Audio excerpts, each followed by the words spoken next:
Greetings everyone, it's Grypher here and we're looking at something different. It is a work in progress vessel.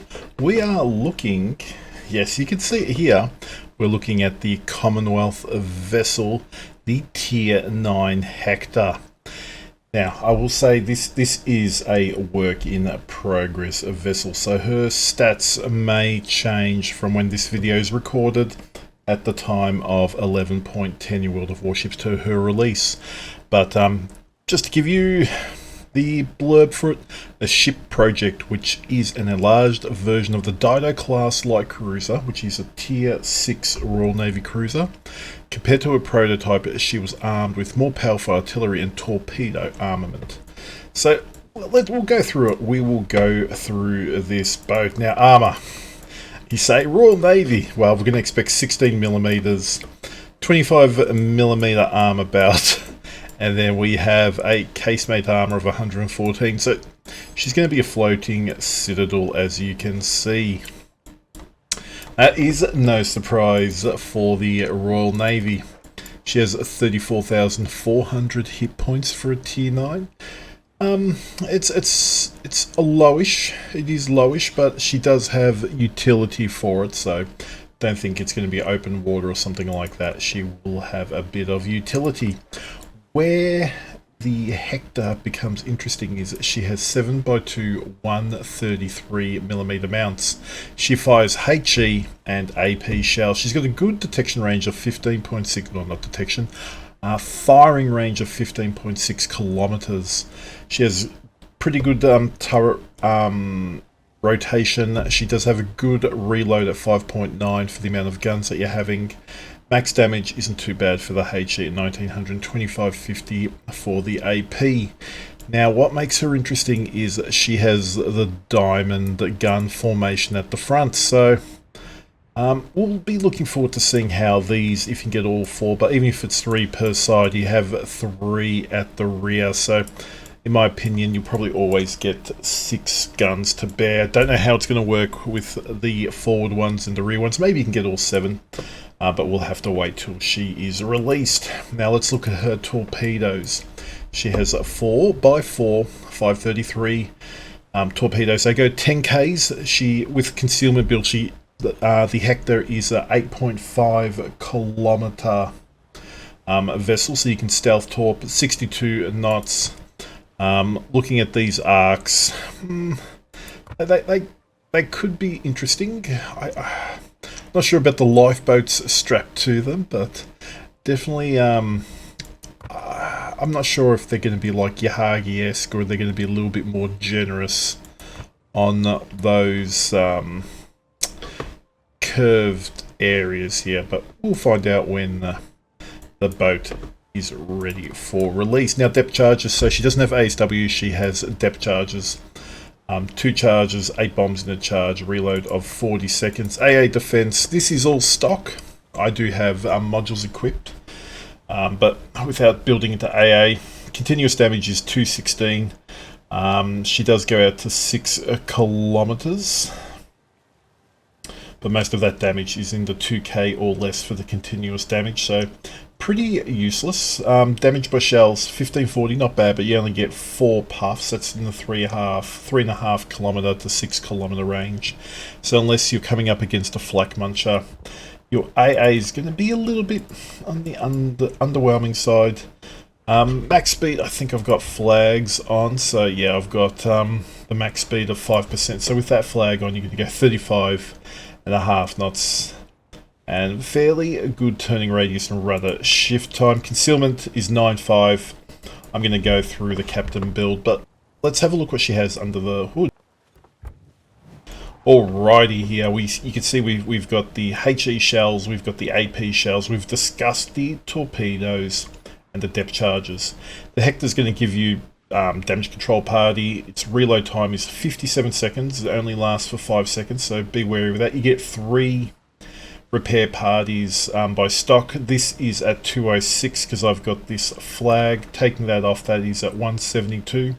28-second duration though, so that would be, I did the math, about 5,100 without the flag. So if you take HE damage, you can repair about 15,000 hit points. So that gives you about just under half of your original ship's hit point total. We do have a crawling smoke. Now, I do highlight that we've got a crawling smoke, because this is a Commonwealth cruiser, and we'll go through that. Now, in the consumable number 3 slot, we can have defensive AA or hydroacoustic. Defensive AA, yeah, I still think that's a pretty useless skill. I know if you build into AA into your captain skills, it can be potent, and it can be, but if you don't see a CV, it's a waste of a skill. If the CV doesn't drop you, it's a waste of a skill, whereas hydroacoustic, you're going to get bang for buck the longer you use it. So we can see that we get the crawling smoke, which is a key. For modules, I've just gone with the main armament. DCP mod 1, I've done the longer smoke duration. So you can see here the consumable will run for 134.5 seconds. It reloads in 2.5 minutes. So you've got good concealment to disengage for a tier 9, a bit of island hiding and so forth, but it's a long crawling smoke. I assume it's going to have a British acceleration, but we've got steering gear mod 1 because there's no acceleration mod. I suppose if you're going to be sucker for damage rather than that, you can take the shorter duration fire or flooding. Concealment, and I've done reload. I like reload on these guns because that will get me down to 5.9. If I took that off, if I completely demounted that,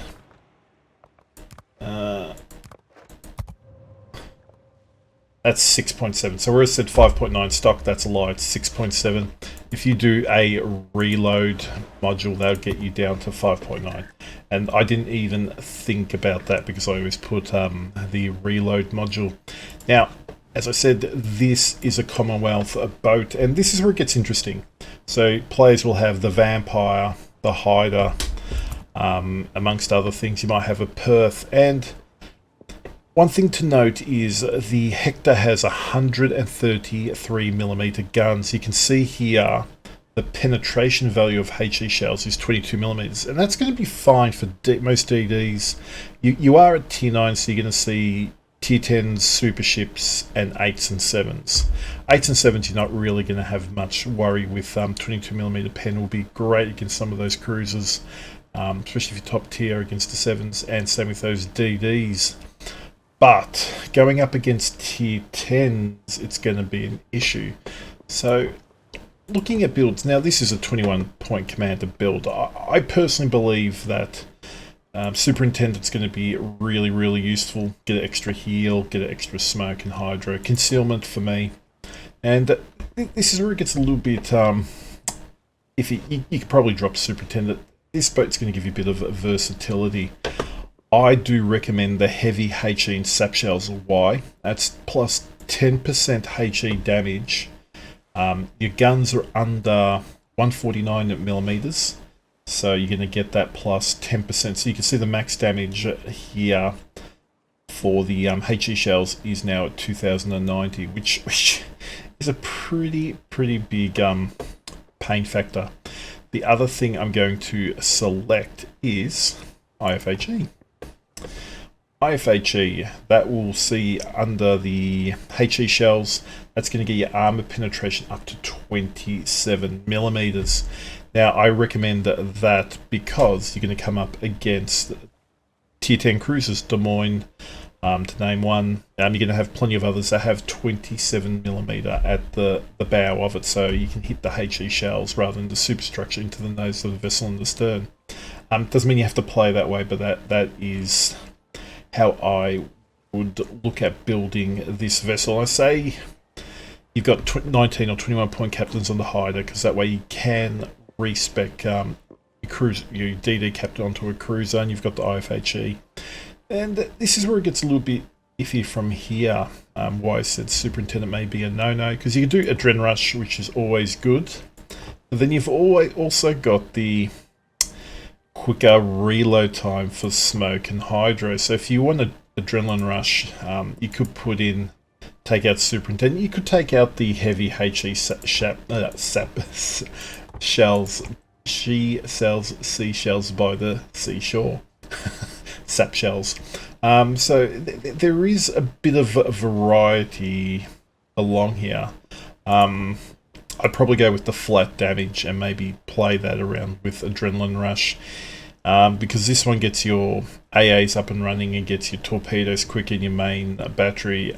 Adrenaline Rush is such a useful utility, especially because you've got such a low hit point pool at 34.5. If you're at half health, 17,000, that's going to be a massive increase to all those reloads. So it's going to be interesting to pick. You might take off Demo Expert here. That would still give you a 5% chance with flags, and you could still get Adrenaline Rush and you get those best of all three worlds of Superintendent, Adrenaline Rush, and Heavy and Sap. But look, I really think it needs to pen with IFHE. 22 mils going up to 27 millimeters will make it be able to penetrate it more. The Crawling Smoke, it lets the Hydra go longer. It lets your smoke generator go longer. I'll just master those. Let's go have a look at the smoke. So this now goes out to 148 seconds. So 2.5 minutes of crawling smoke. Yeah, you still have 2.5 minutes of downtime, but it gives you a lot of utility. And this is where I said maybe you don't need Superintendent, because 2.5, and with 2.5 cooldown, that's 5 minutes, 10, 15 minutes potentially to use your 3 smokes. Maybe you want that 4th one late game, because you're not going to go into the game straight away. It might take a while before it's up, so it will be interesting to see how this is built. The heals are going to help regardless, and the hydro, so it has an interesting build. But with the guns, I like the 133s.